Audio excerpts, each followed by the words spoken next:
Today, we're going to talk about something that Heath and Kathy a couple weeks ago prompted me to talk about.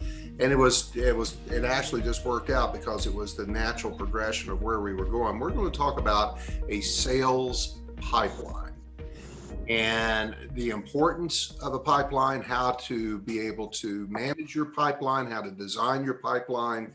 We're going to have some discussions here today about where you're at and how you manage a pipeline. Maybe if you feel like you're very astute at it, what some of the steps you're taking in order to stay on top of your pipeline, how you calculate your pipeline.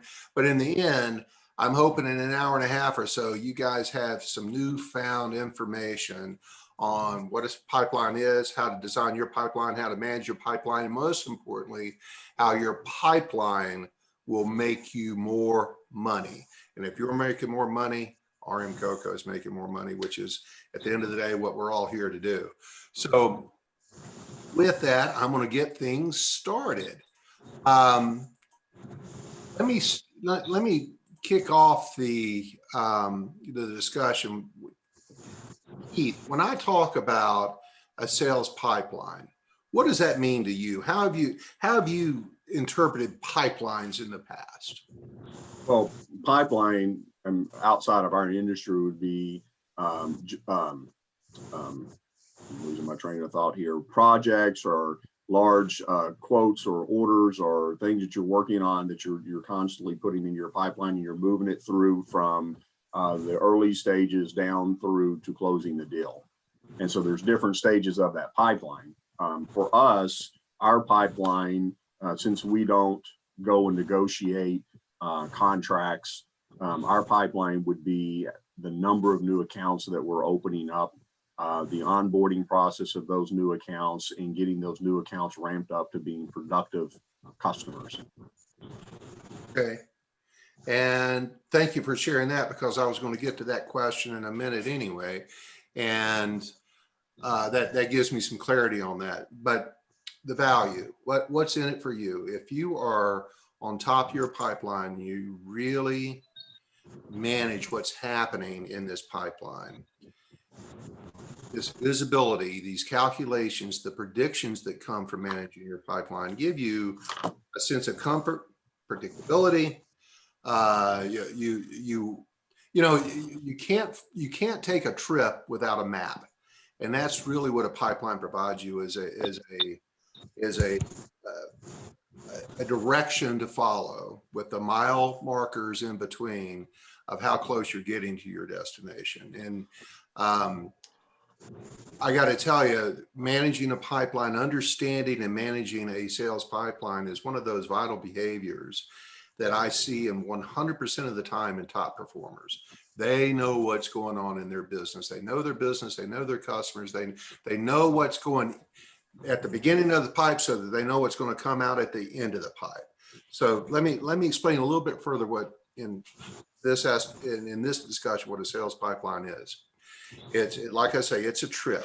And as you continue along in the journey of this trip, it's getting you closer to your destination with all the stops that we predict in between. And listen, like you mentioned earlier, every company will have variations of a pipeline. Yours is probably a fairly simple what the mile markers are. But in the end, the singular goal that every pipeline has is getting to your destination or making sales. And it naturally, having this pipeline and discovering this journey and predicting your journey gives you the visual. It's like having a GPS and knowing exactly where you are with how many miles you've got to go to get in time it's going to take for you to get to your destination. And it allows you to forecast when you're going to get there. And from a sales perspective, how much you're going to get when you get there. So it's predicting your closed sales and working backwards from that calculation. How many sales do I need to get? Now let me look at all my activities that have to take place in order for me to get there. And we're going to talk a little bit more about the the stages of your pipeline. And Heath, and I'll rely on you to get with Kathy on this upon her return, is we probably need to define these a little bit more for everybody so we have a universal understanding of what they are, and making sure that we're all on the same page. Sound good, Heath? Yes, sir. All right, good. So also understand that we work off of averages when we're working off of a pipeline. Every deal is going to move at a different pace. Some are going to be fast, some are going to be really slow. That's certainly industry specific. You know, I work with another company here in Southern California, aerospace business. And I think I've mentioned to them before, they sell to Virgin, they sell to SpaceX, they sell to NASA. And from the beginning of making a proposal to the time that sale closes, sometimes it's 2+ years. It's a long time. Your case is going to be a much shorter sales cycle from beginning to end. But and understanding that some contacts that you'll make are going to skip some of the steps that we may define. And we are going to define those stages for everybody so that we're all on the same page again. Some may seem to take forever, some are going to be really quick, but in the end, we're working off of averages, and knowing that some are going to be faster than others. So there's no exact science to this. We can engineer a path, but we can't engineer a high level of specifics on being 100% accurate. You're going to be pretty damn close if you're working off your averages, though. But we need to understand what the stages are in your cycle, from contact to from lead to contact to meeting to order to close or delivery. We'll work through all that. Heath and I will communicate that out afterwards with your collaboration, of course, but we're going to talk about what you guys feel like should be the stages, or the natural stages. Maybe they're more defined than I'm assuming they are. But we want to be able to, at the end, if you get a sales quota and you know what you've got to achieve at the end of the month in a sales target, what do I need to do at the beginning to make sure I get to the end successfully? What are all the steps I have to take? How many phone calls, how many emails, how many meetings, how many presentations, how many samples, how many follow-ups, in order to make sure that based on my numbers and me knowing my numbers, I'm going to arrive at the destination or the targeted quota for each month successfully. So we're going to help pinpoint the common characteristics of all of the entire pipeline for everybody, and match that back to our sales process. Heath and I are working on a more defined sales process together for everybody, so that we all understand what's expected of us from stage to stage to stage, and we're all on the same page. But it's really important for us to develop that pipeline, and because it you know, back when I was managing a lot of salespeople, my top salespeople would hardly ever go on vacation, which certainly showed a level of commitment and dedication and work ethic. But when you ask, you got 80 months of vacation, you need to start taking some vacation. And the number one reason why they would never take a vacation is, I don't want my pipeline to die. I don't want any gaps in my pipeline. Going away, it's going to put me back to, it's more than just taking a vacation. It's more than a week off, because that gap of not doing my prospecting duties during that week that I'm gone is going to put this divot in my pipeline, which is going to cost me more going on vacation than the vacation itself. So I didn't necessarily agree with that. We all need, and I'm not promoting that, but top salespeople, the highest earners, always know the importance of a pipeline, what's coming in, what's going out, and all the activities in between. And again, your pipeline's going to vary, in your case specifically, to the products that RM Coco sells. In a B2C cycle, it could be a day kind of cycle. It could be I meet them at 11 o'clock and I sell them by 1 o'clock. But in a B2B, like of course you guys are working with, we need to understand what that average time is. And Heath, let me ask you, do we know what the average sales cycle is from contact to order to close sale? The only thing I would say is that would have to be on new accounts, and we do not know what, Okay. Right. how soon a new account, what the average timeline is for a new account to buy something. Okay, we may have to work on some data with that. And making sure, and I know you guys have a huge list of contacts and people to reach out to, and it's being able to prioritize those companies to reach out to, those designers, et cetera, to reach out to. So let's talk about the sales pipeline stages. And I want to bring the group in on this. Karen, from your standpoint and thinking about the stages of a sale, what you do in the beginning and all the steps in between to get to the end, what are some of the stages that you think of in a sales pipeline? From the very beginning, trying to think. Usually, well, just to develop the clients, what I do is as soon as I get into a territory and I could go to this territory numerous times, but every time I go there, I get on my either Waze or I Google interior designers, and I find new people every time. So I can track like new stores and new things that are opening and keep on top of it. Even if I pull off on a rest stop in an area that I've never been to, I'll do that just to see if there's anyone in that surrounding area. So then once I target that account and I find a new account, I'll send out an email basically going over what Orem Cocoa is all about.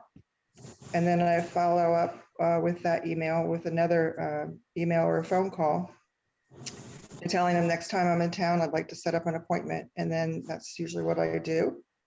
And that's how I get new clients. And then as soon as I set up the new appointment, I get a feeling for what they want. I get them some samples to try to get them to get order. And then new materials as far as how to order from Orem Cocoa, I train them on the workroom process. And then hopefully the orders come in. Kind of the process. All right, so thank you for all that. So it's creating new contacts, finding new contacts to reach out to. You've got a great process, which I agree with wholeheartedly, which is I send an email asking for an introduction or an appointment. I send a second email, I make a phone call. Once I make a connection or I contact that customer, I set up a time to have a presentation or a meeting with them. During the course of that meeting, then I do some discovery, finding out what they're looking for, what their needs are. And then from that, I onboard them as to how this is how we order, this is how you're going to get it, this is how we bill, all those steps. And then you place the order and it gets filled. Did I get that pretty? Yep. Okay, cool. So Sheila, I know you were listening to that, but tell me a little bit, when you think about your pipeline from an inside sales perspective, what does your pipeline look like? So we kind of have kind of a strategy that we follow. Like we have when we pull on new clients, we do the initial contact with them, the initial discussion about their business, etc.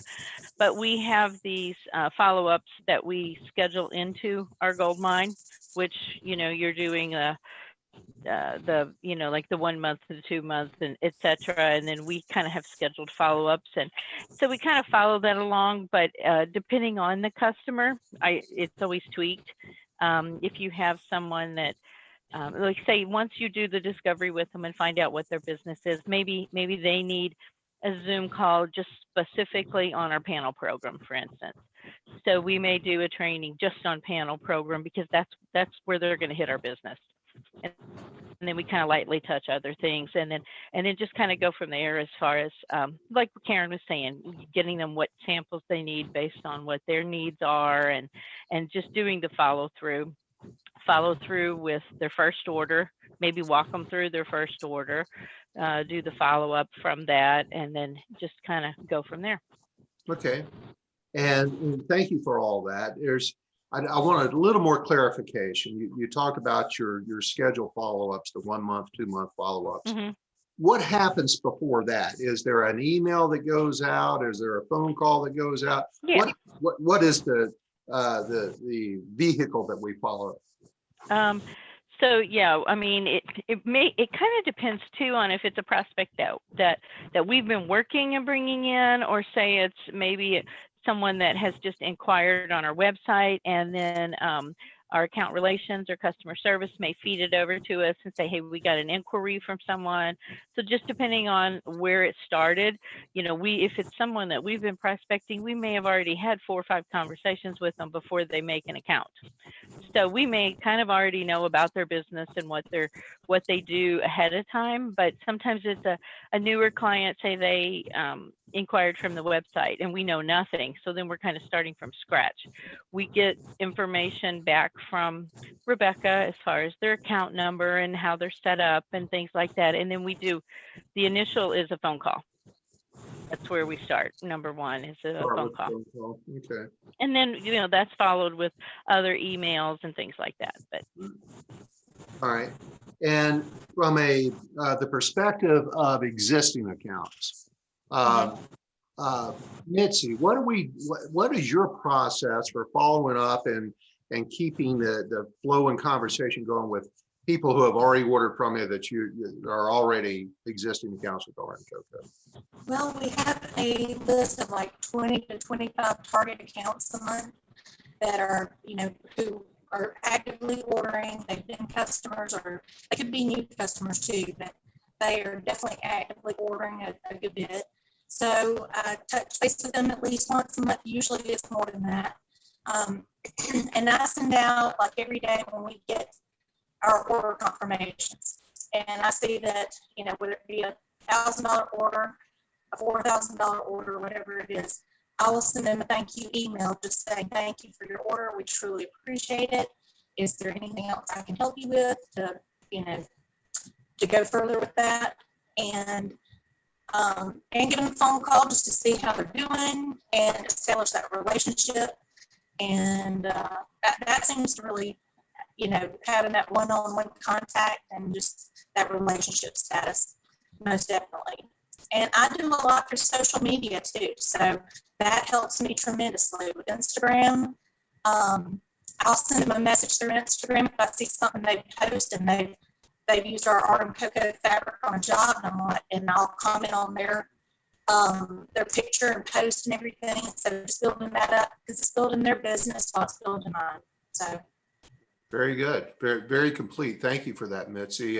Larry, is there anything that you do in addition to or different than Mitzi with existing accounts? Well, what I do is, because I have the advantage of being in Chicago, where I have a large number of accounts in the metropolitan area, I visit them frequently. And whenever there's something new, I have a face-to-face with them and I show them what's new. And I am constantly there letting them know industry information, finding out what their needs are, if they're working on any projects, any problems. And if there's a problem or they need something, that's taken care of priority. I mean, first and foremost.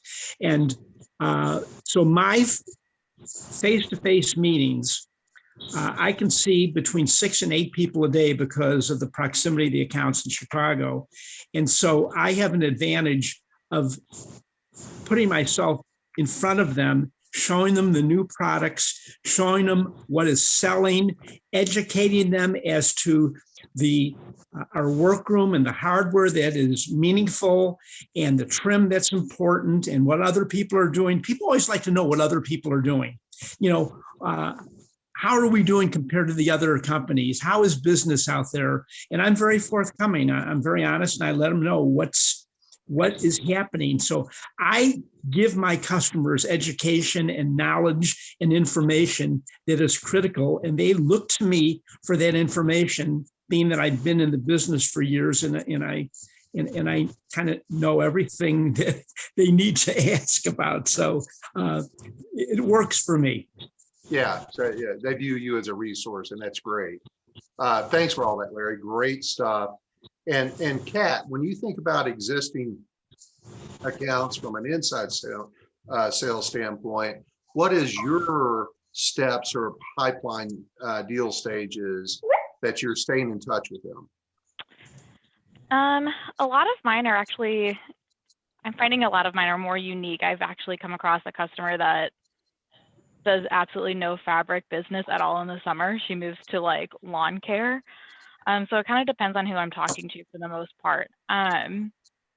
If I've, at this point talked to most of my customers, there's probably a few here and there I've missed, but really just checking in for the most part monthly, just commenting on sales, inquiring about their projects, and finding out what their customers are really needing and asking for, and then using that to ask about any holes they might have in samples or any other needs that have popped up because of what their clients are asking for, and trying to figure out how I can best fill those needs.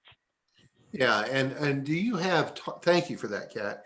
And do you have targets that you're trying to hit to follow back up each month and calculate, I need to make this many follow-ups in order to hit my quota? I have a bigger territory, so I have close to like 15 or 20 primary targets that I try to hit. And then I do my goal was to hit almost, if not all of my customers in 1 month. So everybody felt they were being, I guess, touched, minus those that are requested just like an every other month basis. And even then I'll still shoot an email out just like, hey, I know we agreed not to chat, but if you need anything, I'm still here, kind of a deal. So I think it's a lot of it being consistent, since I'm unable to be there in person, knowing that I'm there all the time via phone or email or a Zoom call. So Yeah, and I was thanks for that. And I was looking over some of the CRM activities from the inside sales team. It looks like you guys send a lot of emails out, right? we try to. Okay, yeah, looks like you do. And so that email is a stage. So let me talk about what a typical pipeline is. I think you guys have hit on all this, but if this isn't part of your pipeline, we need to make sure we get it in there if we're missing a stage in there. So it starts with a lead or a prospect or an existing account. And so you got their name, you got their order history, you've got the name of their business, their website. You reach out and you connect. And again, I loved the process of 2 emails and a phone call. That seems to be the way in today's times to improve the likelihood of a contact. But you call, you make they connect with you. You've talked with the prospect or the lead or the existing account. You've engaged with them, and then you make an appointment to talk about their needs or a discovery process. Then from that, you take the next steps from that discovery as to what their needs are, their pains are. You send them samples. You make presentations to them on product. You propose some solutions to them as to how you can fulfill their needs. You have that discussion. You propose it to them, and then you close it and you follow up. All right. And I think from what I've heard this morning, you guys have got all that fairly well covered.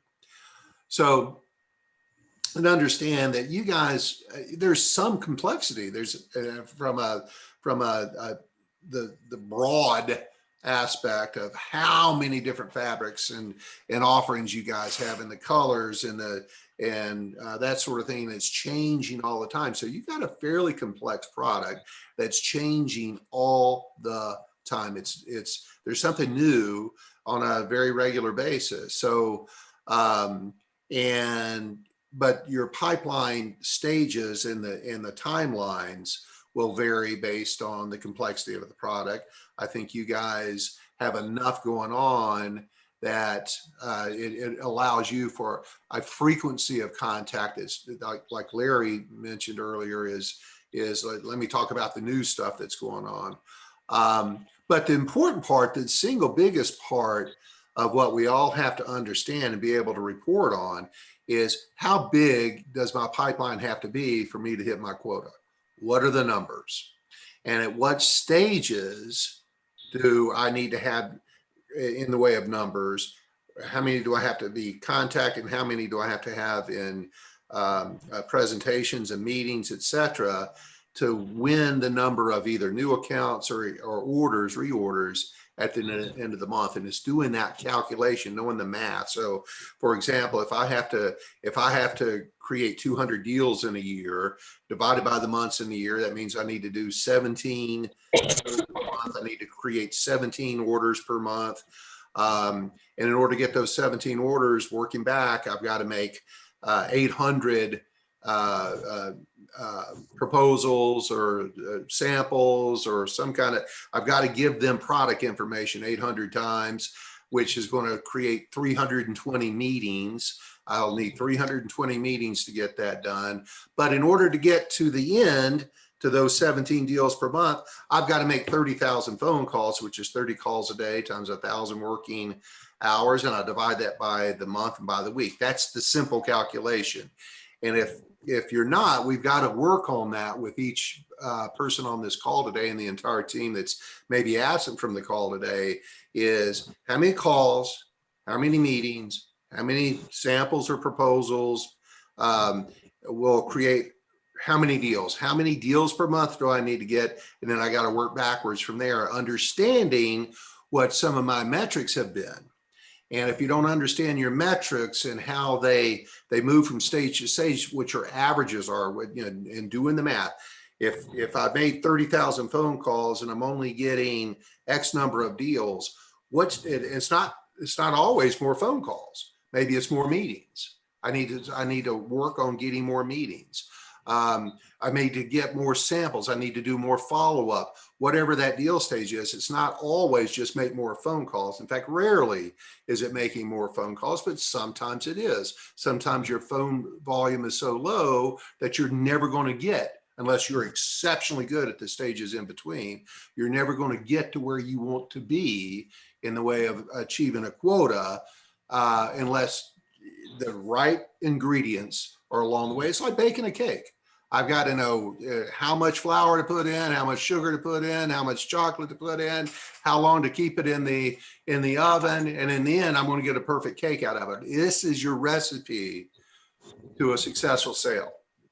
And there's a lot of mistakes that could be made in between. So one, know your numbers. Know how many deals in phone calls and the numbers associated with deal stage along the way. You can't let your pipeline shrink. You've always got to keep an eye on where your pipeline is and manage that. There's going to be times during the course of the year or a month that you get so busy taking care of all the business you brought in that you lose the time that you should be spending on prospecting. And so your beginning of the pipe metric, which is prospecting, emails, phone calls, shrinks, which is going to create a bubble for you somewhere along the way. That's going to cost you sales, and that's not something that you want to be able to face. Is you've got to always be prospecting, and if you're neglecting prospecting on any given day because you're working in the business versus on your business, you're going to face some kind of dryness in your pipeline. The flow is going to slow, and you got to be really careful. And it's real easy to get caught up in the trap of taking care of what I've got in front of me. In sales, you got to always worry about what's coming, what's in my future, what am I doing to make sure my future is bright. And so to combat this, you've got to make sure your pipeline is always either stable, that I've got my numbers flowing in at every stage along the way, or even better, is it growing? And for example, if you've got a large number of customers at the deal pending stage or the order pending stage, but you don't have a lot in the meeting stage, which gets you the orders, you need to start prospecting. You need to step up your prospecting efforts or your follow-up efforts to get more to that meeting stage because I've got to get that number up. I'm going to pause just a second. What questions have I created with this narrative so far? Anybody? Am I making some kind of North Carolina sense here? Vaughn, do you find that people that don't adhere to something like this can be successful in sales? 0%. They can be very average, but most of the time they're below average. But to be successful in sales, you have to have a very defined pipeline. Right. And, even in my own business, I have to know, because I'm having to constantly replace clients all the time. I wish clients stayed with me forever. Some have, I've got some that have been with me for 7 years. You think they figure out that they need to get rid of me at some point. For some reason, they like to keep me around. But I know I'm always looking ahead, and I know exactly what I've got to do in order to keep my business at the level of income I want to keep it at for me and the team that works with me.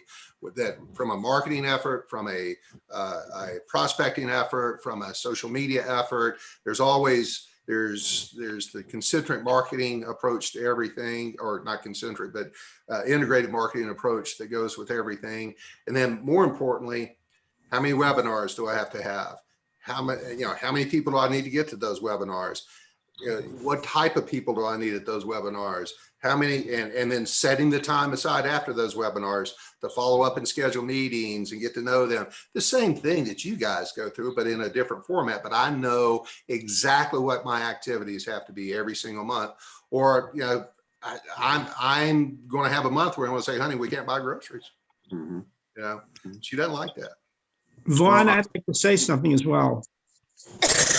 Vaughn, years ago, we were able to generate sales near the end of the month or in the middle of the month by selling very competitive drapery lining and creating very large sales. During the month of December, it would not be unusual for the company to sell hundreds of thousands of dollars worth of lining. We need to have something to be able to create a sale by making that phone call, not just goodwill and not just building and planting seeds. We need to have something to sell. And that's why Mike Carr, we need to convert drapery lining. So at the end of the month, we can make 20 phone calls to our people that use drapery lining and make sales. And that's the difference between making quota and not making quota. So we have to be competitive, and we have to be able to compete against some of the local lining people who are doing the same thing that we are, but we're not competitive enough because of the freight or because of the distance factor. But that is a way that we can make a phone call to generate dollars right then and there. Yeah, Larry, I agree. It'd be nice to have something like that, and we'll talk about it. But Vaughn, I do want to just go back because I think we went through these exercises. For that, Larry. Yeah. We went through these exercises, Vaughn, and I think it becomes an exercise in futility because I feel that the team believes this is more of an art than scientific. We've talked about, the number of prospecting calls that you have to make, onboarding customers and trying to get it down to that number and going backwards. And I think they feel that I'm doing this for me, whereas it's really for them, and it just goes by the wayside. We talk about prospecting all the time and trying to break things down scientifically about how many calls you have, how many prospecting calls, and out of those prospects, how many do we need to turn into customers, and how many of those do we need to onboard, and the revenue generated for those new accounts. But I don't think they buy into that. Well, and not uncommon, Heath. That's not uncommon. And there's always got to be a perfect blend between science and art to be successful in sales. It's truly a craft that you have to have the right ingredients and the right behaviors. And where most commonly the disconnect comes in my experience, is that we spend too much. It's one thing or the other. We're spending too much time talking about the numbers, and we're managing numbers, where the real thing that we need to be talking about is the behaviors. And so, and I've seen this happen dozens and dozens of times, is that misguidedly, a leader in sales will say, you guys aren't making enough phone calls, you need to make more phone calls. And so they'll go out and they get their phone calls up. But if we're not working on why those phone calls that they were making are converting to sales, what are you not saying, or what are you not doing, or what are you not following up on? Or, Larry brought up a very great point. What's the reason for the phone call? I don't want to just be checking in. We've talked about that before. What's my personal phone call? I've got a new fabric. I've got a sale on linings. I've got, this new line we're bringing out. We've got some great new colors in these fabrics. I've got to have a reason to reach out to them. That builds the value of that phone call, of that outreach. And so we've got there's a nurturing process that has to take place. And it's the blending of those two. It is essential from a foundational standpoint. We've got to understand what the pipeline numbers look like. They're going to vary from person to person slightly, but not dramatically. But equally as important, sometimes more important, Heath, it's okay, this is how many, I got to make 30,000 phone calls, but what do I say on those phone calls? Are they scripted? Are we constantly giving them information that they need to be sharing? Do we give them not only the scripts, but some of the materials or the content to send out in emails? Hey, wanted to show you this. Hey, here's a link to that.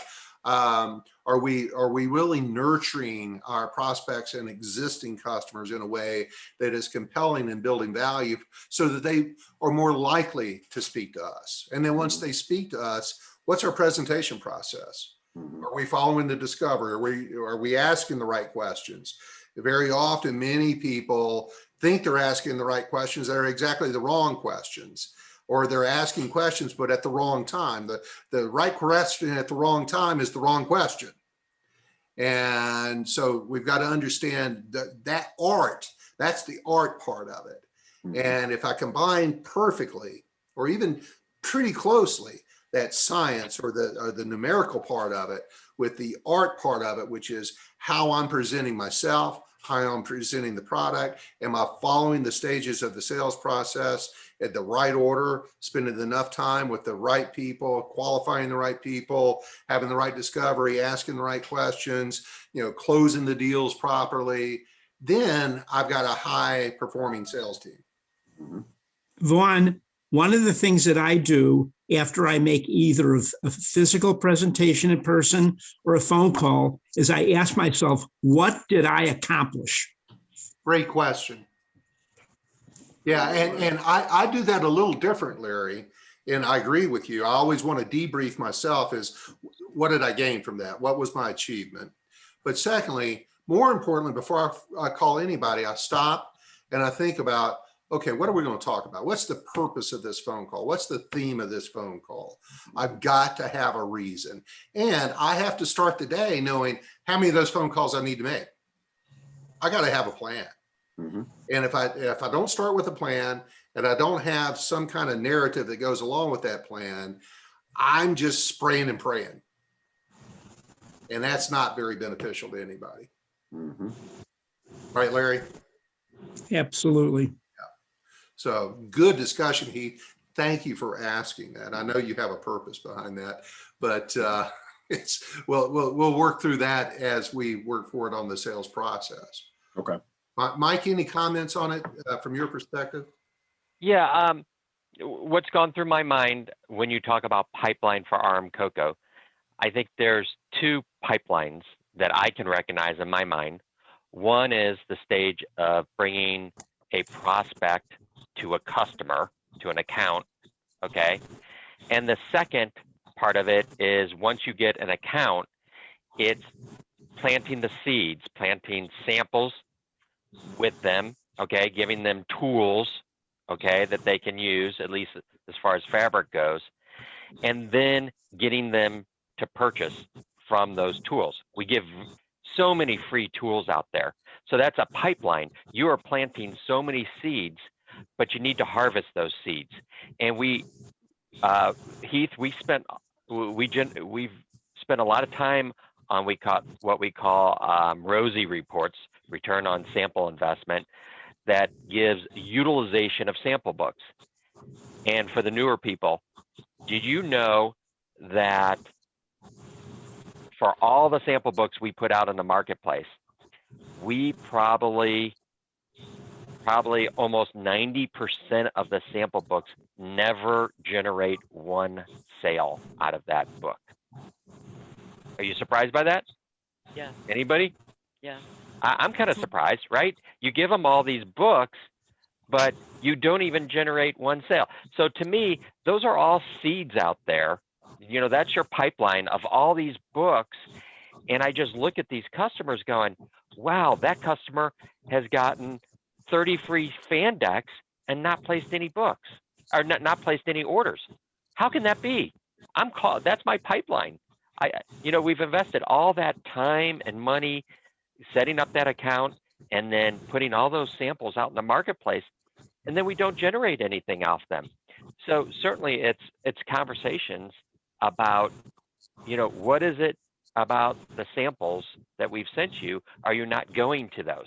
What can we do to get you to start using those books and trying to, those probing questions, and getting them to realize we've invested a lot of money into their business and we'd like to see them utilize something. Otherwise, it's a one-way relationship. That's my thought. Is there's two pipelines. One Absolutely. is getting them to be a customer, and the second part is planting all these seeds, whether it's sample books or binders for hardware, or it's training them for a workroom. And then once you've done that, it's harvesting that pipeline. Mm-hmm. Mike, there's also another expensive cost in our business is these free memo samples that we're giving out where we're getting no business. Do you know that 2 years ago, before the pandemic, and I know this for a fact because my cousin works for Kravat and he's a bigwig there, they gave out 4.6 million memo samples at $7 each. $33 million worth of memo samples went out there 2 years ago. And so, yeah, I mean, what I've been doing with my sales presentation is, especially with new customers, I'm getting them to buy either waterfalls or fan decks or gemstones to make an investment to partner with us so that they have some skin in the game rather than just indiscriminately sending out 15 sample books and getting nothing in return and maybe never getting an order. I make them buy something in order to get whatever books they're going to get. Good point, Larry. I glossed over memos, and those are seeds as well. Those memos are all, putting volume in your pipeline. And I think we've done statistics, and only about 5% of those memos convert. What if we could get it to 7.5%? That would increase your sales by 50%. Mm-hmm. Well, and right there, Mike, you hit perfectly on. That's where we've got to start blending the science and the art. And that if we went through your ROSI reports and looked at those from an individual standpoint, is there somebody on the team that has a higher percentage of sales per sample sent than others? And if they do, what do they do differently? What are my observations of their behaviors? How do they approach that differently to get a higher result out of it? And then I compare and contrast that to somebody that has a very low return of sales on that sample book. And so if I compare those two, I understand now clearly what one has to do in order to be successful, and how do I build on the success of the person who's already very successful with it. And it's the numbers, but what's the behaviors that are associated that drive superior numbers for some and inferior numbers for others. And that is work. It's work that many sales leaders, and I'm sorry guys, we're going off on a little bit of a tangent here, but while I've got the brain trust, it's work that many sales leaders are not spending the proper amount of time on, is observations. How can I coach you? Because when we're doing what we're doing, and we don't always have a video of us understanding how am I approaching this? Am I approaching this the right way? And that's where a sales coach or a sales manager comes in to give you live observations of, this, you did this really well. You skipped this step. You need to do more of this. You need to ask better questions. You're asking too many close-ended questions. You're rushing. It's all the things that average or below average sales professionals suffer from is the wrong behaviors. And that can be fixed, but it only gets fixed. They're not going to fix it themselves because they can't see themselves. It takes somebody giving some coaching and feedback and developmental feedback. Does that make sense, Heath? Yeah. And then there was a period, I mean, it's just a report that I have to put together manually, but there was a time where I was scorecarding the sales team on percent utilization. And you're right, there are some people that do very well. And part of it's just going and paying attention to your customers and knowing through the Rosie report that we have. Every single rep has a Rosie report. Everybody knows what they're supposed to do with the Rosie report, and identifying the customer that has the books and aren't using them and having a conversation with them, understanding why they're not using them, what can we do to get them to use them. And if at some point they're not going to, we pick those books up and we move them to another new customer, because we don't have, we don't have an unlimited supply, although we do have books in the barn we're getting out. But we never have an unlimited supply of books. So the way our business is always operated is having discussions with customers about sample book utilization. And if they don't use them, we pick them up and we move them to somebody else that will. That's how you increase the utilization rate. Mm-hmm. So, and you'll increase your sales that way. And your sales. Yep.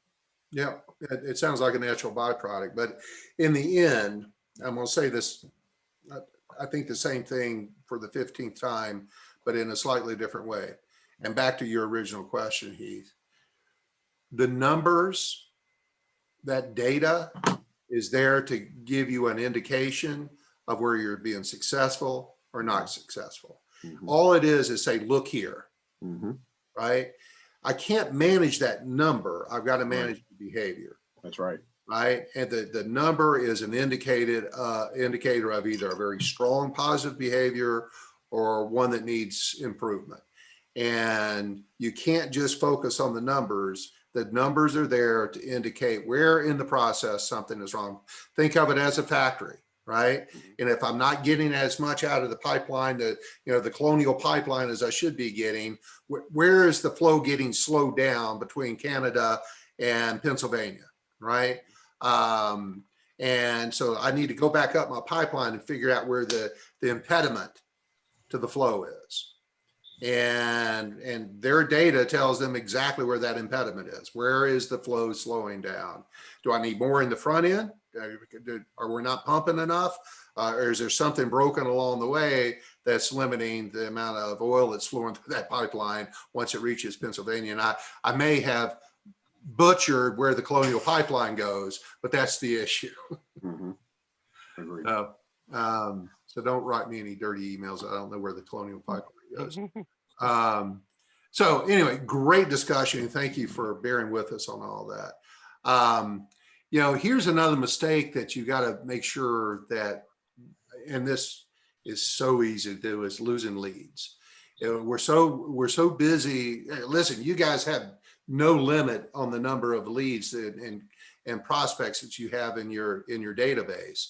And if I don't have a very defined system process that I'm constantly going back and checking in on my leads, that I've maybe make the first phone call to, the second phone call to, an email, and then I've dropped it because they haven't responded. That's the single biggest mistake that I see from a pipeline standpoint, is sales reps give up too soon. And it brings me to my favorite statistic in sales is 80% of sales take place after the 6th plus contact. And so when I'm prospecting new leads, I'm not even in the game until I get to 6, 8, 10 outreaches. I'm not even in the ball game. 72% of all salespeople give up after 3 outreaches. Well, they're not even halfway to where they need to be to improve their odds of a successful sale. Most give up after 3 outreaches. There's, 20% give up after 1. And so when I talk about losing leads, make sure that your process, that you're tracking your leads in a way that I understand how many touches they have, that I'm planning how many touches they're going to get. I'm going to plan my day. I'm going to plan my month. I'm going to make sure that new prospects are getting this many, these touches. And here's all the new prospects that I'm working on.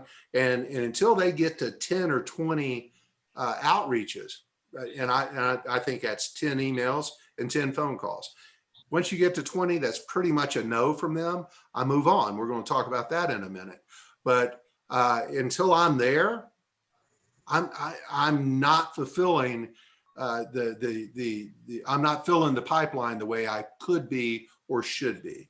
You got to have a system, and it's got to be a trackable system, so that you know from your habits and your rituals, if I do this often enough and I'm tracking exactly where I am, and I'm not losing sight or losing leads, letting them just fall by the wayside and trying to pick them up sometime in the future, or forgetting about them altogether, I'm losing sales. I'm hurting myself. I'm hurting my commission. I'm hurting my results by doing that. Vaughn, but Vaughn, I'll make them mad. I'll make them mad if I bug them that much. Good. That's what I hear from everybody on the team. They're so worried about aggravating the prospect or making them mad. They don't buy into that 8 number. They think that's way too much. Let me tell you from a real life, and I'm working with 30 something, and some of which I mentioned earlier, I've been working with for 7 years. I hear that from everybody in the beginning. And then I will tell everybody that the first time you get a customer complain that you're reaching out to me too much, I'll buy you the biggest steak dinner in town. Because in 40 years, it's never happened. That is a sure bet. And now what they will do is tell you they're not interested. Great. I want to know that. I absolutely want to know that, because I don't want to waste any more time with that person if they're not interested. If I send out, and I think I send out somewhere in the neighborhood of 7,000 emails a month just to nurture. And you know how many unsubscribes or complaints I get out of 7,000 emails a month? I make somewhere in the neighborhood of 20 to 25 phone calls a week.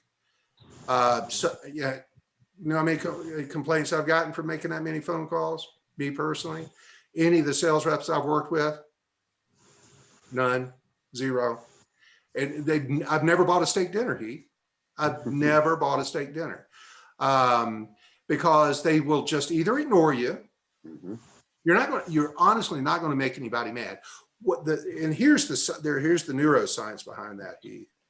It's when you start thinking, you put your mindset into the customer's mindset, and you think about how you want to be sold to or approached, then you're making a huge mistake, because you don't know how that person wants to be sold or approached.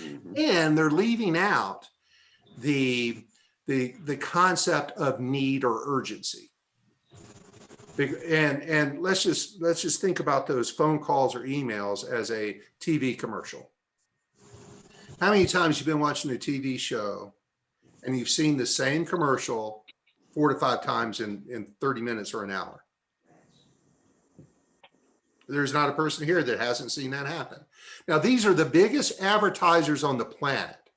They're Budweiser and they're Miller and they're Clorox, and it's, what's another annoying one? If you're ever a DraftKings, if you're watching a sports show or a sports game, you see the same commercials over and over. Why in the world do they do that? Because they know that's how to nurture you.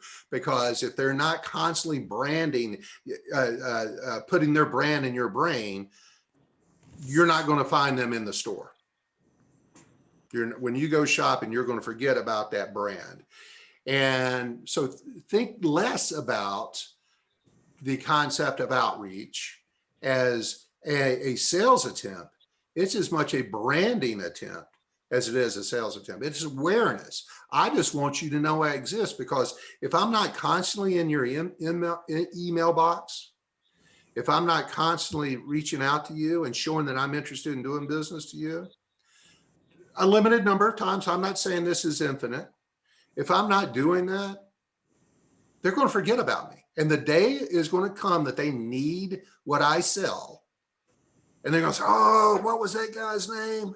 Oh, shoot, it was a funny name. Well, I'll just Google something. And whatever comes up on the search is who they're going to call. That's how it works. And you've all done it yourselves. That's how it works. And Vaughn, yeah, 29 years ago, when we started this lining call out, I asked Heath's dad, Mike, who was my boss at the time, how many calls to the same customer should I make to solicit drapery lining for the end of the year? And he never quantified it. He said, keep calling until they say no. And you know what? That works. it does. I mean, there's parts of sales, the art of sale, that has not changed in 50 years. And there's nuances like email. Email is a fairly modern attempt. It's the most cost-effective and effective approach to selling products is an email drip campaign. And again, I've got about a 10,000 name mailing list. There's about 7,000 to get an email from me every week. And there's not a week that goes by that I don't get somebody say, hey, let's talk. In fact, I had a guy, to your point, Larry, that I first started calling him every couple weeks, and I went to, and that's part of the process you got to build is I'm going to call him every week. I'll go back to every 2 weeks. I'll go to once a month. I'll go once a quarter. There was a guy that I've been reaching out to for 3.5 years. And finally, the time was there. His urgency was there. His need was there. He says, okay, time to talk. At the same time, I'm seeing a guy today at 4 o'clock that I did business with 2.5 years ago, right? He's been on my email campaign. He gets something from me every week or every 2 weeks, just so he remembers me and results-driven leadership. And guess what? Curtis reached out to me last week and said, okay, I got 2 new guys I need you to work with. And he didn't even consider going to anybody else because he liked what I'd done in the past. So I had provided value to him. And I made sure he remembered me. So, nobody ever complains. They may unsubscribe from my emails, but I get a very low number of that. But it's just, and we're going to talk about the concept of automating this. We can talk about that, but and this is, I'm so glad you brought this up. You will never, and if you do, I'll buy you a steak dinner. I know I can't fly to Missouri or Texas or wherever and do that. I'll send you a gift card.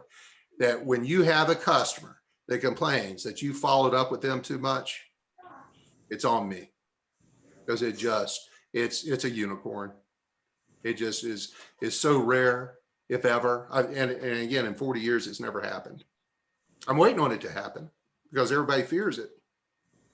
So thanks for getting me off on another damn tangent. No, thank you. It's important because Can I mention something? Can I mention something too? These you mentioned marketing campaigns are very effective just to get our name out. We spend a lot of time on that. We now have 2 people in our marketing department, and we're coming out with much better and better content all the time. There may be people that have unsubscribed a long time ago or whatever, and you can see that in Goldmine. Heath can show you where it is. You just hit their email, you look in notes, and it says unsubscribe. You can ask them to put them back on the email list by just taking that word away, unsubscribe, and they'll get on our email campaign again. But that's another way to get in front of them. Is maybe they unsubscribed at some point, and you guys can turn that back on by noticing, is my contacts getting emails from us regularly? Because you want that to happen, and you'd like for them, you can tell them the value to our marketing. We really only email blast, a couple times, on important stuff. We give them inspiration. We give new product releases. We give them other valuable information. So, you can control that. You can notice whether or not they're on our email campaigns. Super valuable, just staying in their inbox. And if we have ways of tracking, the true art of an email campaign, and again, I'm going off on a tangent, Mike, but is the ability to be able to see who opens those emails. Yep, you can. In Goldmine, on the click tab, you can see if they're getting the emails, who in their organization is getting the emails, and then it says opened. So you can see who's opening your emails. And guess who I call every week? The people that open the emails. Yep. Those are your warmest leads right there. Absolutely. They have indicated that they have a pressing or coming need, and I reach out to them, or that topic that I sent the email on was important to them. In fact, I scheduled a phone call this morning from my email that went out yesterday, local business owner, and she opened it up. Okay, Miss Catherine, you're getting a phone call from me, and she accepted the invite, and we're going to be talking next week. That indicates to me that's a buying indication. So if you're not, as a sales rep, looking at your open rates on your emails, that is from a marketing standpoint, you're missing out on a key indicator as to somebody that's showing interest. That becomes a hotter lead, a warmer lead. So thanks again for getting me up on a tangent, gentlemen. Cleaning up your sales pipeline. Too many leads is a problem.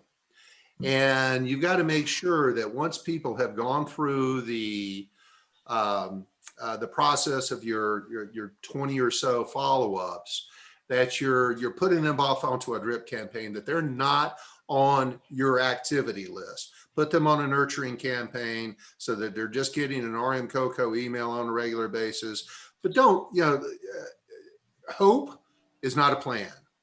And hoping that this person is sometime is going to come around, if I keep reaching out to them, is wasted effort. So keep your data up to date, keep your notes nice and clean, know when to stop because somebody has shown you no interest. Stop spending any effort on them, but you have to have a numerical process to understand, I'm going to reach out to this many times for this many days, and then I'm going to drop it to this, and I'm going to drop it to this, and I'm going to drop it to this, and eventually I'm not going to spend any personal energy on that person anymore. Does that make sense to you? Yes, sir. Okay.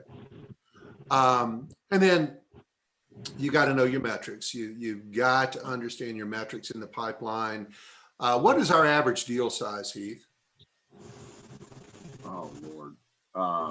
Well, the average order size is $280 Okay. on an order, roughly 7 yards times 28.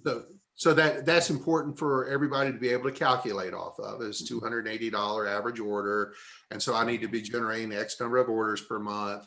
And in order to do that, how many phone calls, how many emails, et cetera, do I have to make to get to my quota? That's one of the important metrics, is how much is the sale worth, so I know what it's going to take for me to get to my quota at the end of the month. And then understanding the speed. Understanding the velocity of your pipeline, and if I'm generating this many phone calls, it leads to this many meetings, and what is the time period to order to that $280 win? And then that's the other part of the calculation I have to understand, is in order to plan out my pipeline for a year, I need to know what that specific timeline is, so that I know that I've got enough that are going to click in as a sale during the course of the month. Four main levers in pipeline velocity: number of total opportunities. So do I need to up my activities there, or am I right where I need to be? That's going to, but I have to also understand what my close rate is for how many opportunities did I have? How many of those closed times the deal size of $280, and then knowing how long it takes. What's the time to sell? Is that a week? Is that a day? And again, that's an internal number. And then looking at my pipeline, I've got to be able to see this. I can't keep it here. Way too many average salespeople or underperforming salespeople try to do this in their head. And I haven't found anybody that's been able to do it in their head successfully yet. Maybe I may come across them today, but it's important to have your pipeline in writing. And if Goldmine doesn't provide that for you in your deal stages and numbers along the deal stages, does it, Heath? Sorry, I was looking at my notes. I'm sorry. Well, Say, ask that question again. Does Goldmine provide deal stages, numbers for everybody very visibly, or do we need to build some spreadsheets? We don't have that function. Mike, I don't think we have that functionality in Goldmine, do we? Deal size and all. So you just have to build it out in Goldmine. Goldmine has pipelines and all sorts of stuff. It kind of reminds me of it's just like coding industry type for each account. You know, for each account you have to put in information in order to calculate that pipeline in Goldmine. Kevin can show us how to do that, but that's just another thing that, you know, it just doesn't happen on its own, right, Vaughn? Any of these CRMs, you have to maintain each account and so that it can calculate it up. I on mine, I use daily. I sort it by contact type, prospect, target account, A, B, C, D customer. Once you sort them, you know, you can sort it by the amount of dollars spent per each year. And that's how I look at it. And I'll call prospects one day, target another day, A, B clients one day, C clients another day. And then it also helps you with, I guess, getting a lot more context because you're doing the same thing for that one day. And then you're getting through all of your customer types and it rotates through. So it works really well. But I'm just getting started with it all. So good. I have a plan. Yeah, good job, Holly. That is an exceptional way of approaching it. And but Heath, you and I need to define how we're going to approach that universally. Yes, I agree. I have notes. We don't need just Holly doing it. We need everyone doing it, and everybody can. If you would have asked that question at the beginning, everyone on the team should have been able to say exactly what Holly said, or whatever the process is going to be. It should be that clear. Yeah, I'll take responsibility for that. You got broad shoulders. Thank you. Those protein bars. But we need, you know, CRMs are either the curse of a sales rep or they're the best tool a sales rep has in their arsenal. And it depends on how they manage their CRM and how, frankly, how sales managers manage CRMs. But if you use a CRM as a battering ram over somebody's head, it never becomes a tool. It becomes a pain in the tushy.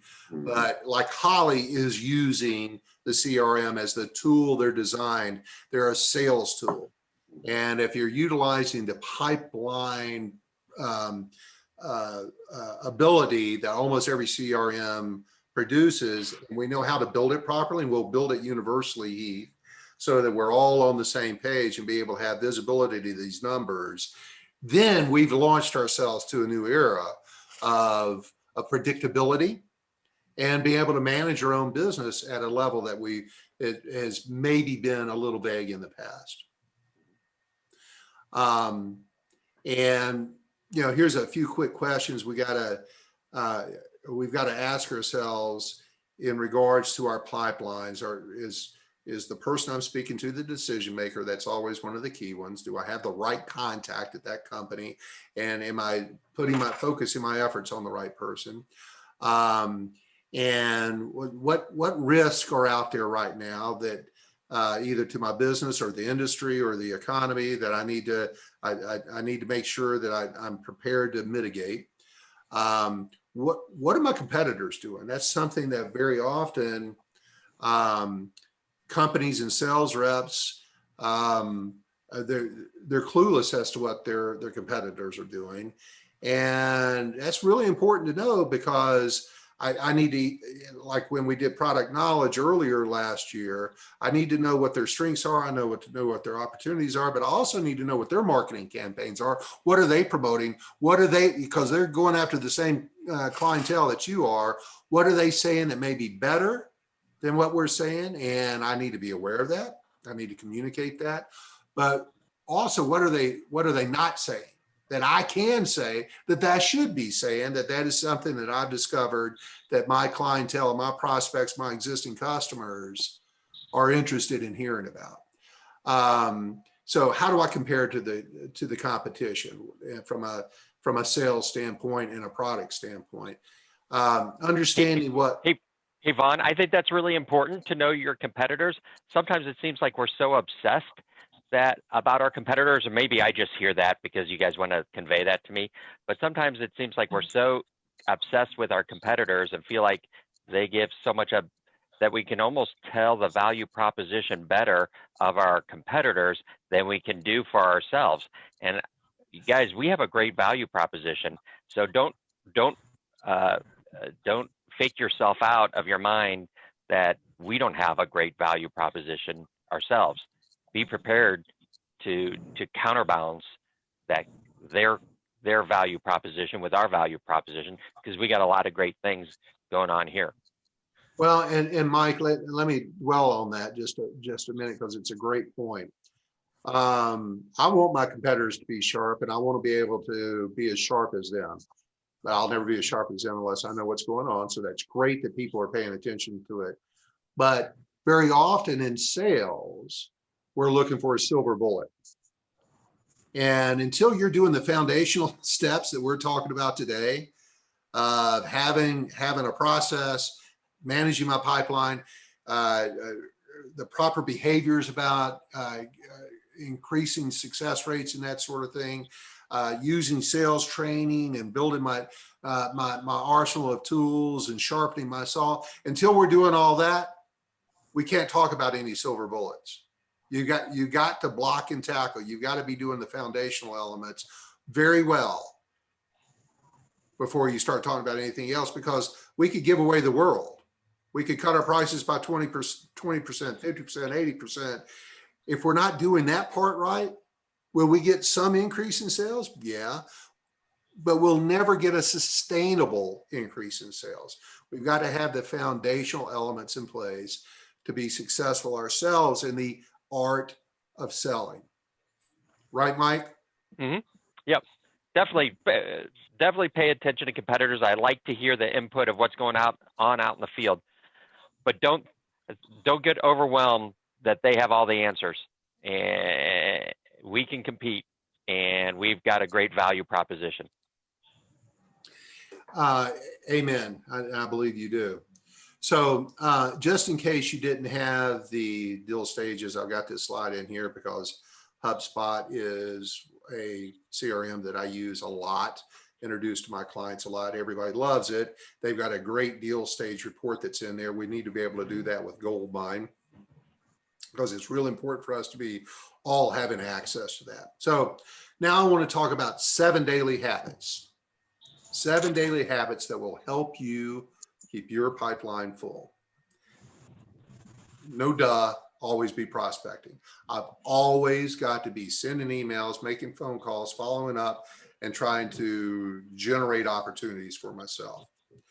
When others, and we had talked about this a month or two back, Mike, is asking for referrals. How do I get my happy clients to give me other introductions to people who I'm not doing business with, so I can get their business too? And I think you guys all are pretty good at this. Knowing your top customers. Holly just described that very well, how she sorts her clients and knows their velocity in sales, year to date, month to date. Automate. Heath and I are going to talk about some automation opportunities as we continue to build out the the defined sales process for RM Coco. Social media. We mentioned Instagram earlier. Super important tool. We've got to make sure that we're putting ourselves out there on social media, both as a corporation and as an individual, and showing your expertise in either on LinkedIn or Instagram as to your knowledge around your industry. And the seventh one is never stop learning. We don't know what we don't know, and I'll go to my grave knowing that I don't know everything I need to know. We're learning all the time. If you're not learning something new every day about your craft, if you're not committing yourself to some sort of practice and something you've learned either through a video or a book or one of these sales trainings, if I'm not committing myself to some discomfort and change and adopting new approaches to things or improving approaches to things, I'm stymieing myself. You've got to always be committed to continuous improvement and learning. But in the end, always be prospecting. You've got to have those activities going on with the right behaviors, asking for referrals, knowing your product, knowing the key triggers that your customers are looking for. And that's certainly something that ought to be talked about on a regular basis, Heath, at sales meetings, et cetera. Knowing your top customers, knowing them very well, knowing them personally, knowing their needs, knowing the frequency that I need to be able to reach out to them. Trying to make things as simple as we can by automation. And again, automation, we can automate emails and follow-ups and that sort of thing. But I'm telling you, LinkedIn is one of the greatest automation tools there is. And it helps you stay up to date on your buyers. It gives you alerts to what's happening, or your buyers and your prospects. It gives you updates on your industry. Things are going on in your industry. Things are going on with your competitors. Things are going on with your prospects and clients. If they're interested in something, it gives you a purview of what they're interested in. It shows the associations. It shows the groups they're members of. It shows what's happening in their business. It is one of the greatest discovery tools about your customers out there. And if you're not using LinkedIn for the fabulous tool that it is from a data gathering standpoint, you're missing out on a huge tool. And let me just ask this, because I've spent a fortune learning how to use LinkedIn. It is probably my number one tool. And in fact, now I'm considered by LinkedIn to be a LinkedIn expert, which I'm very proud of based on my activities and results from LinkedIn. Heath, and Mike, is at some point in the not too distant future, would our group benefit from a training on how to utilize LinkedIn for sales? I'll answer that. I think so. I think it would be very helpful. What I am doing now is linking with designers all the time. I'm just finding them, and you link on one, and then there's other ones, and so I'm connecting with them and reaching out. So that way, when I'm doing a post or something's going on, they're going to see it, and just building those relationships. So I'm currently doing that right now. So I think it would be and I'm also doing it on the national account side. So I think it'd be beneficial for the sales team to have LinkedIn training, because there are a lot of designers that are on there. I know, and it's a great spot for you to go find not only prospects, but things about your prospects that you can share with them.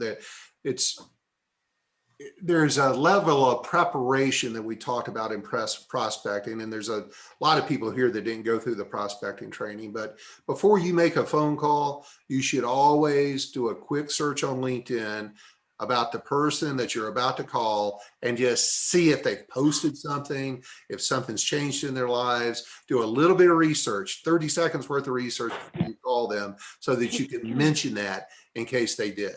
They're always so honored when you do that. Vaughn, can we include Dylan and Emily on that LinkedIn training?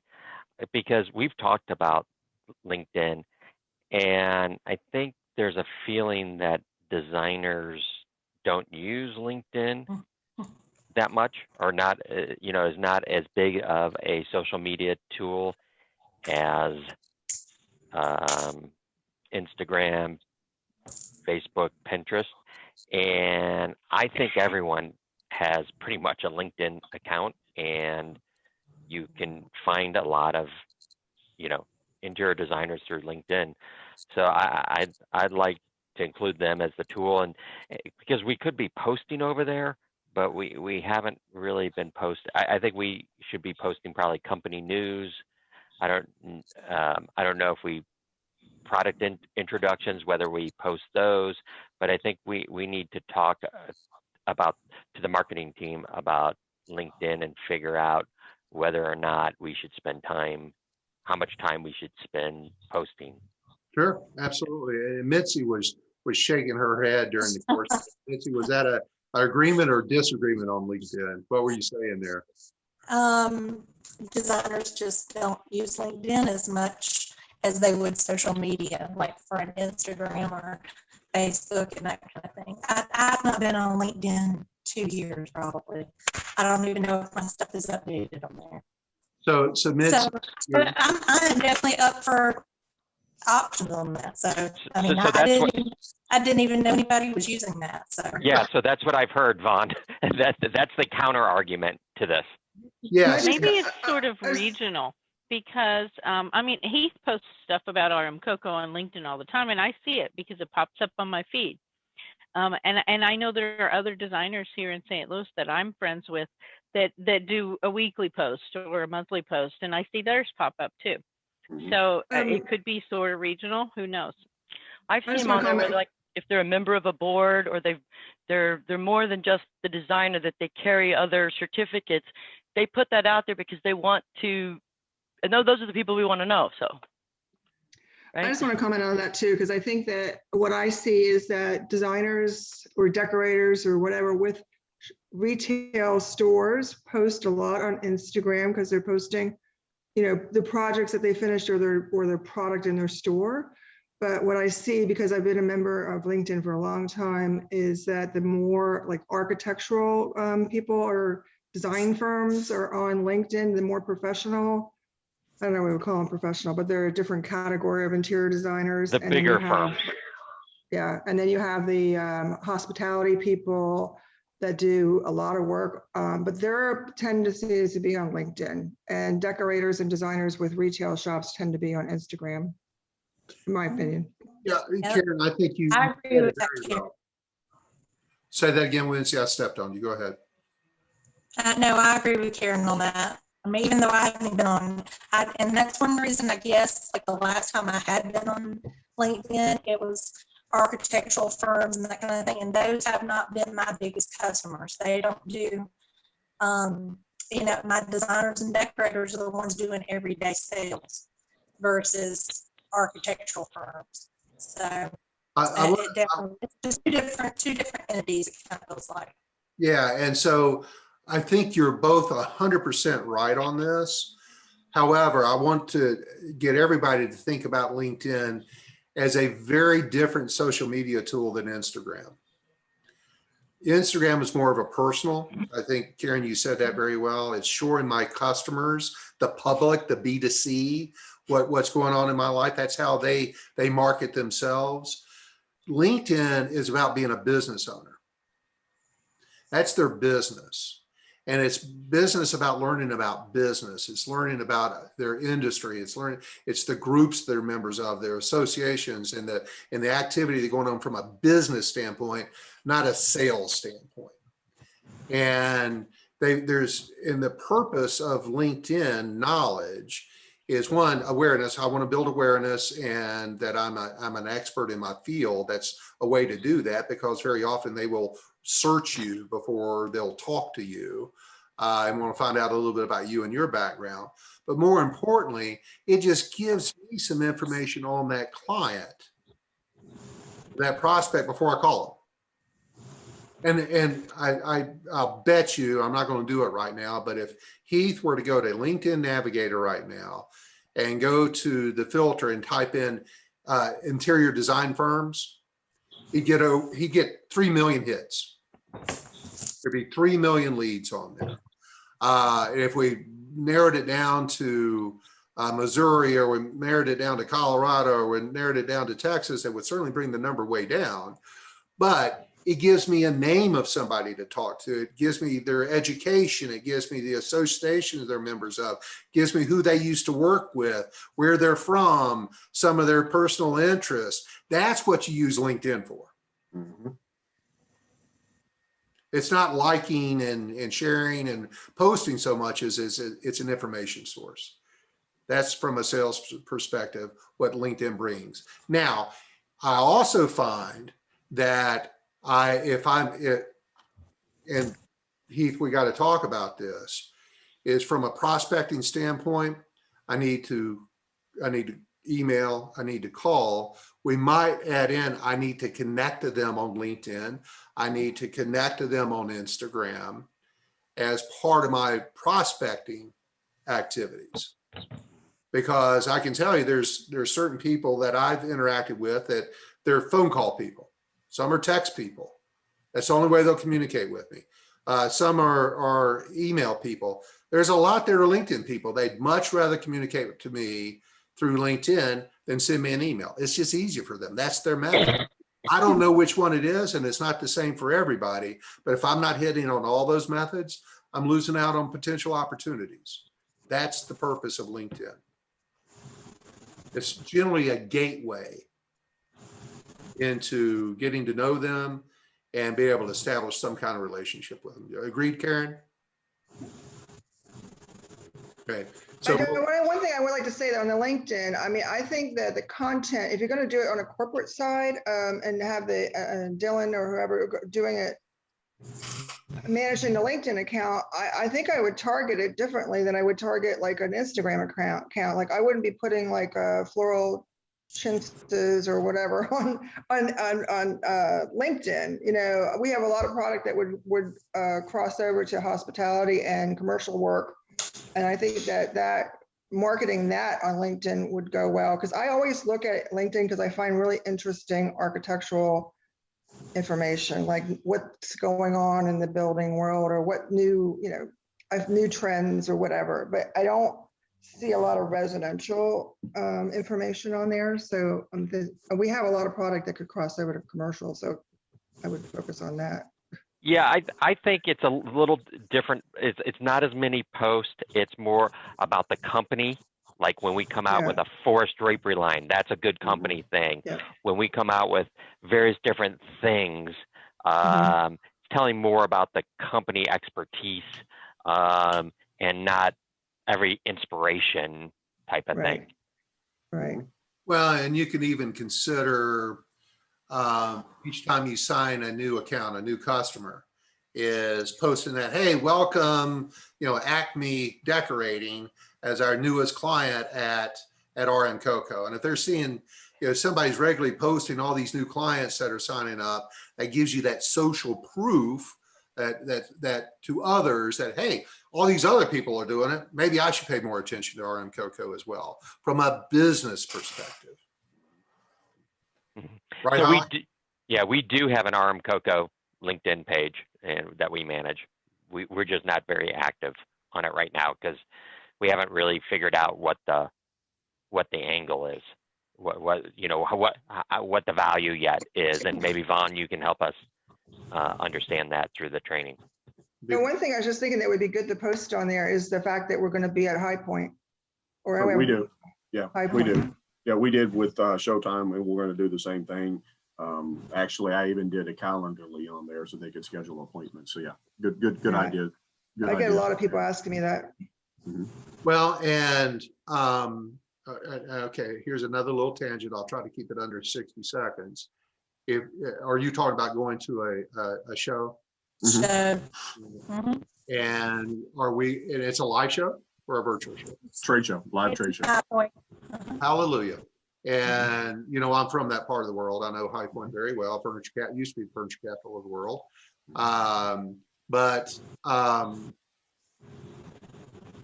Is not only letting people know through your company post. But if I've got people that I'm prospecting that I'm connected in on LinkedIn, that's a great message. Hey, you guys going to High Point? I'd like to meet you there. Let's set up an appointment. Let's talk. Let's meet. Let's have drinks, especially if it's a high value target. I've had that work a lot with folks that are doing trade shows, is using social media as a way to schedule appointments, because at the end you're going to meet a lot of people, but if they already are planning on meeting me, that just is such of higher value from an interaction standpoint. Yep. Okay. Did I keep that under 60 seconds? I think I did. Pretty good. All right. We just beat that to death. So we're going to wrap this thing up. What a great discussion from my standpoint today. Mm-hmm. Thank you all for all the tremendous participation that you all shared with me and each other. So let me go around the room a little bit and get some key learnings and takeaways. Mike, I never called on you, D'Amato. What is something you picked up on today that you want to make sure that you spend a little more time focusing on? You're on mute. You're on mute. Who are you calling out? Michael D'Amato, you're on mute. I'm sorry. I'm sure those were pearls of wisdom. Redo them. It's okay. Well, at the very end there, I know I have to get more involved with social media and reaching out to customers. That's something that I just haven't spent a whole lot of time with, but I'd like to. I think also, spending more time, in gold mine, dissecting things, before contacting customers. And I always make it a practice to, run up and down my ranking, my prospects and activities, make sure I'm covering as much as I can. I think that would be, and especially my target accounts that I've selected to spend more time with them, also. Very good. Thank you. Thank you, Michael. How about you, Sheila? What's something you're picking up on today you want to spend more time on? I took a lot of notes. I don't know one particular thing to, I don't know. I mean, I do some of these things, but I think everyone has a different method. Like the things that Holly was talking about, I kind of do those, but not the same way. But I think, I don't know, just maybe developing that routine. I know I'm very guilty. I get really consumed with, say, my target accounts or something, and then all of a sudden I realize, ooh, I haven't prospected enough this week. So just having more of that checklist routine, I guess that would probably be best for me personally. Yeah, Sheila, and I think that's one of, if somebody else hasn't picked up on that, and I bet they have, it's probably the single biggest statement you could have made, is just having a routine, just having a plan. And that's one of the most valuable things you could take away from today's discussion. So good job, and thank you for sharing that. But like what Holly was saying with the categorizing, I mean, I do that too. I don't do it the same method she does, but like say yesterday, I hit all the new accounts. I do all the new accounts in one day, and then maybe all the targets in one day, and then kind of and that way you're hitting your different areas. Yep, have a process. Yep, absolutely. How about you, Karen? What's something that was meaningful for you today? Well, going back to Holly, because I've been thinking about that since she said that. And I was wondering, in gold mine, is there a way to tie in, how we go in there and we code the client, whether it's a B or a C or an A or whatever at a prospect.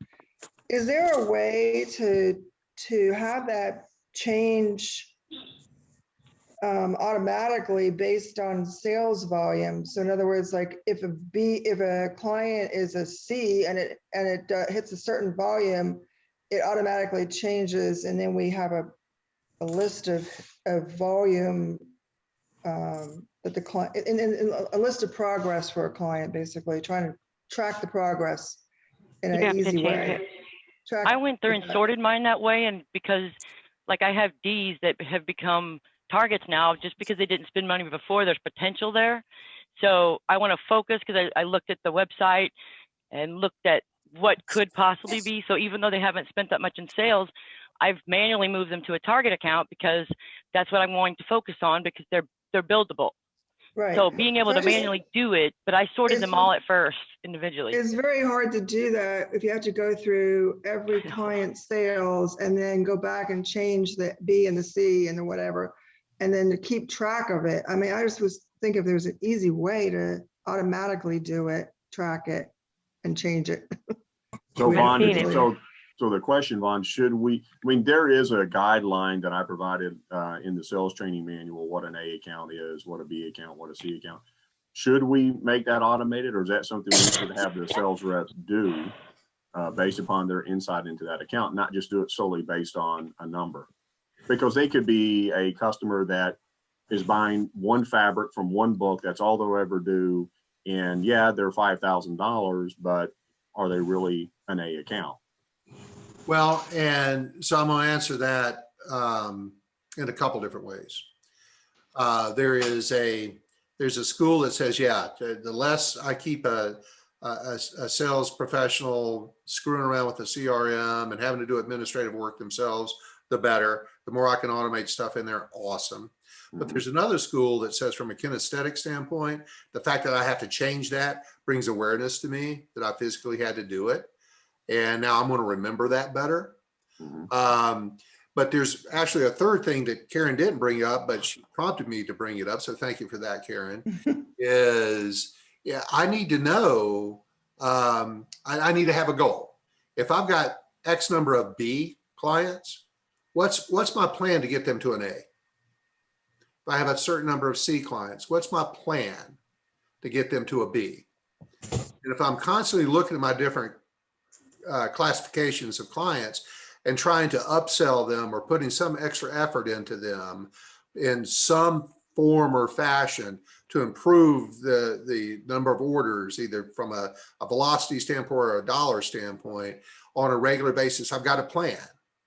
And I'm looking, that's the value that, to me, that's the true value of having an A, B, C, D is not only knowing where they're at, but more importantly, I want to set a goal for myself of moving X number of B's to A and C's to B's. And how do I do that? What are the steps to doing that? And having regular discussions around the approaches as a team. That how does Karen do that? How does Erica do that? How does Darla do that? What are the best behaviors? Not best behaviors, vital behaviors, best practices that move somebody from a C to a B to an A? Make sense? Yeah. So Vaughn, Karen, we can definitely overwrite the contact type and say anybody above $10,000 is a B and anybody above 20,000 is an A. But that takes away your ability to use that as almost a pipeline. That's your field to define what type of an account it is to you, based on the opportunity you see, not what we're doing, because the sales volume we're doing does not indicate the type of account it can be. We might be doing 0, but it could be your A top target to call on. Or they could be doing $5,000, and that's all they'll ever do because they give you all the business they could possibly do, and it might be a one-person show, and that might only be a B account. To you because they're small and they're never going to be a $25,000 or $50,000 account. So, maybe sometime we should look at Goldmine a little bit more. I have Goldmine up right now. I could share my screen, and I always go to Contact Search Center, and I have all these columns, and all I do is touch on the top of them, and I go, who's got the most fan decks? You know, who have we sent the most fan decks out to, and are they doing business with us?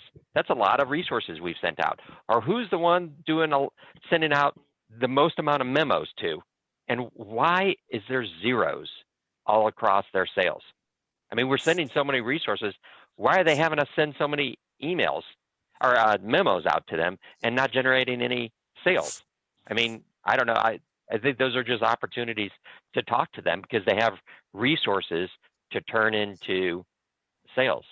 Yeah, and so Mike, I can speak to the outside sales team. On our one-on-one meetings we have monthly, I mean, we do talk about that and we go over Goldmine, and so they are aware of it, and hopefully they're doing it.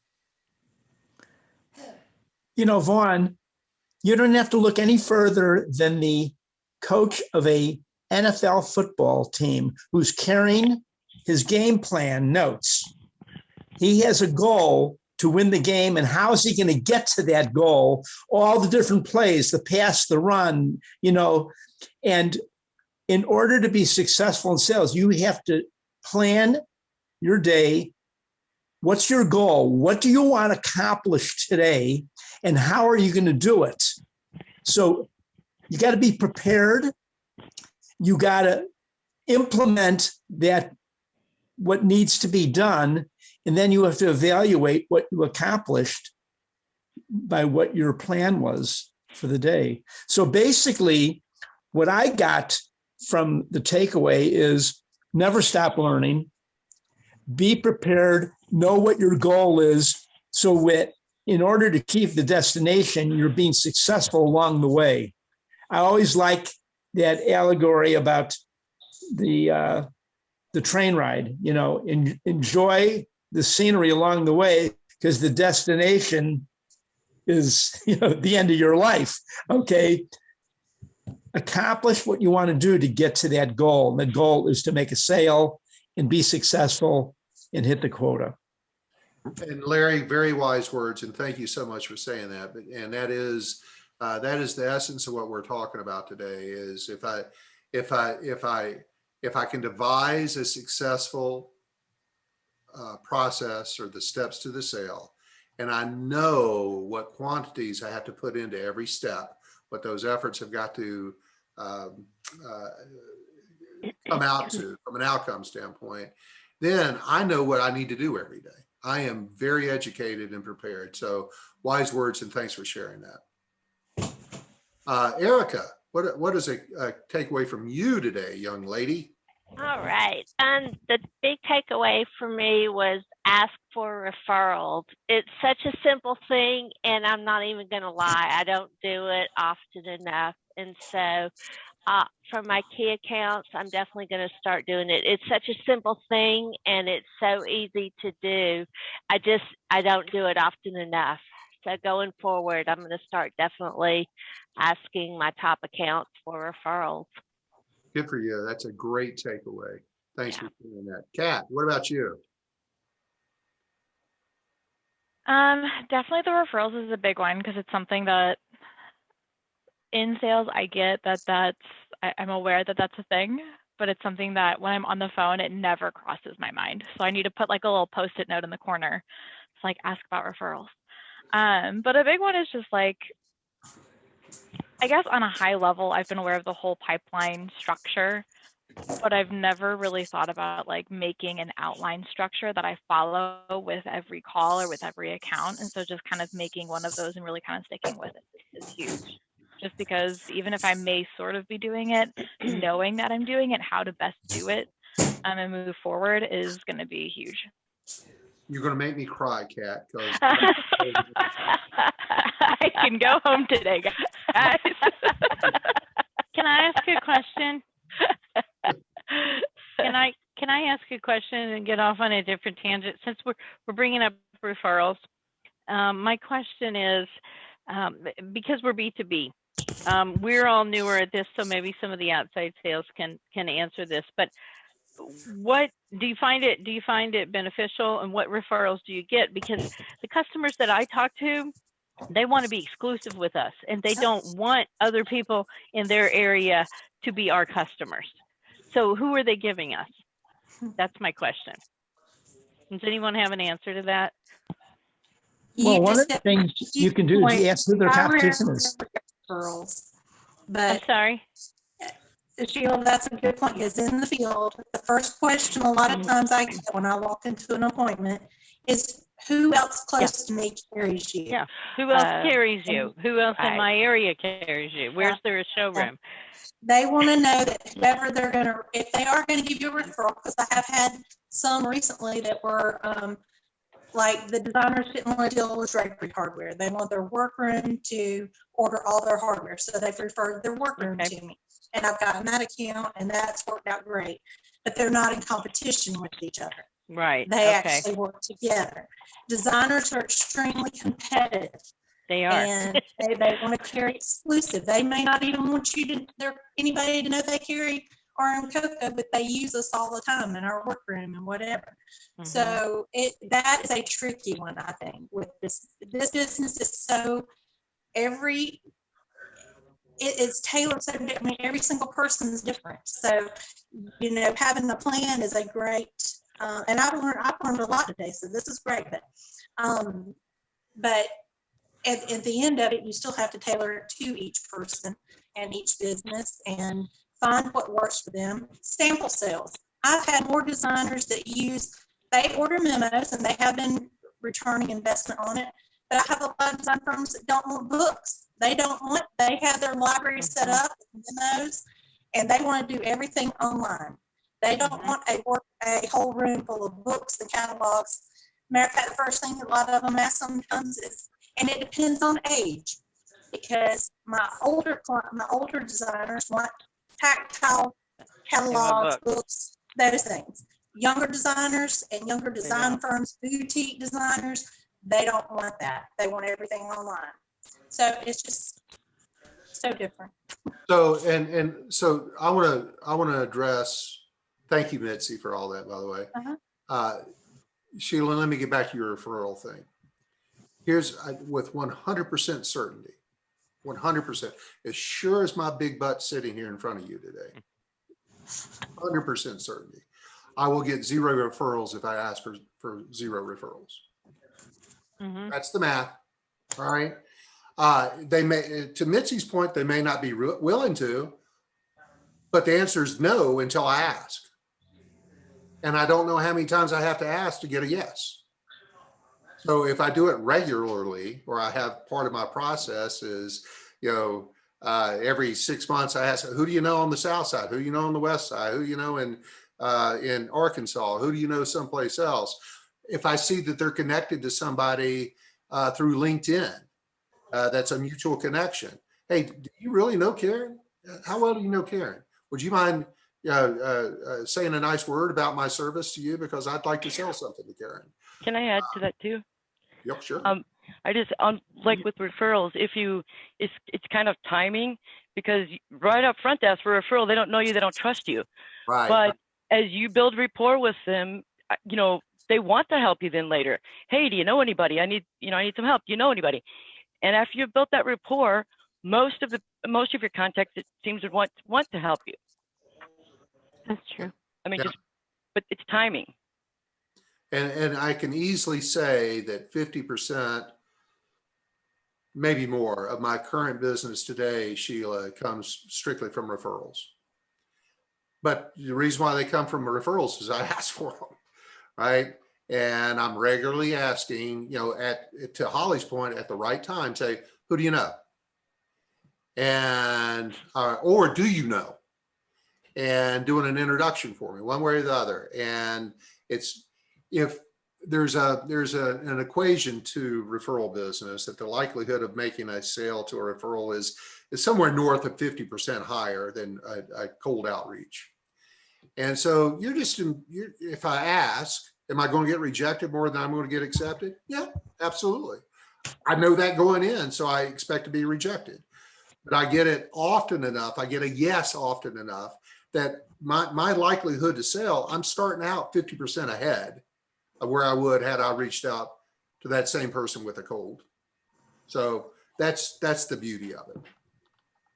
In fact, I feel like I can't think of a single referral in the years I've had my own business that ever did not result in me. In fact, I can't think of one. I'm sincerely searching my mind right now. Every referral I've ever gotten, I made a sale to. So what were you about? Oh, go ahead. Go, please. I've heard it as borrowing trust, to look at it that way, because if Yeah. you reach out to somebody, Google them up, you don't know who they are.